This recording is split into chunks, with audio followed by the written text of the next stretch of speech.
আমাদের জীবনটা কি? এক কথায় বলি, ফ্রম আল্লাহ। সুবহানাল্লাহ। আমাদের সবার জীবন from Allah, for Allah, to Allah. আবার বলছি, একটু খেয়াল করেন, from Allah, for Allah, to Allah. জীবন সাকসেস। এই জীবনে আর ব্যর্থতা বলতে কোনো কিছু। রব বলে যে বান্দাটা তোমার যেরকম সম্পর্কে, বান্দাটা আমারও সম্পর্কের। তুমি যেরকম সেই বান্দার যে মারা গিয়েছে, তুমি যেরকম তার সন্তান, আমিও সে বান্দার আল্লাহ, সৃষ্টিকর্তা।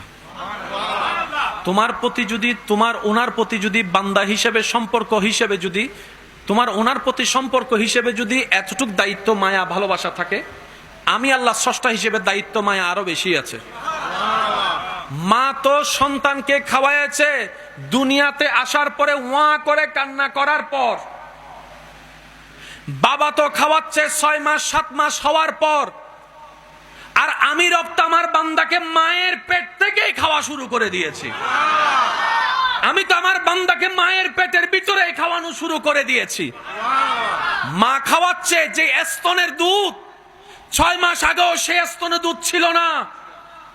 আমার বান্দা উনার সন্তান ডেলিভারি হওয়ার পরে আমি আল্লাহ কুদরতি ভাবে মায়ের স্তনে সেই কুদরতি নহরের ব্যবস্থা করে দিয়েছি, যেটা সন্তানের দেহের জন্য কল্যাণ। সুবহান।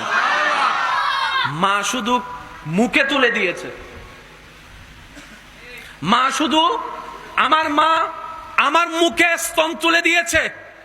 এবার আপনার আমার বিবেকের কাছে প্রশ্ন, বাচ্চারা তো দেখে দেখে শিখে, শুনে শুনে শিখে। যে যেমন শুনে সে তেমন বলে, এমনই তো কথা প্রচলন আছে। একদিনেরও হয় নাই এখনো বাচ্চা, মাত্র দুনিয়াতে এসেছে 1 ঘন্টা 1.5 ঘন্টা 2 ঘন্টা।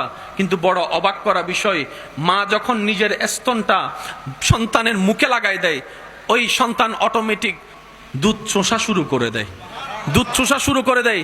এবার নিজেকে একবার প্রশ্ন করেন, ওই বাচ্চার দিকে তাকিয়ে, ওই 2 মিনিটের 5 মিনিটের বাচ্চাটাকে মায়ের বুকের দুধ চুষলে যে দুধ আসবে, এই শিক্ষাটাকে কখন শিখাই দিল? সুবহানাল্লাহ। আল্লাহ পাক বলে, বান্দা আমি আছি তো তোদের জন্য। লা তাহজান, লা তাখাফ, ভয়ও করিস না, চিন্তাও করিস না। যার যা করার করতে দে, যার যা বলার বলতে দে। দিন শেষে আমি আহকামুল হাকিমিন, হাসরের ময়দানে বিচার করব।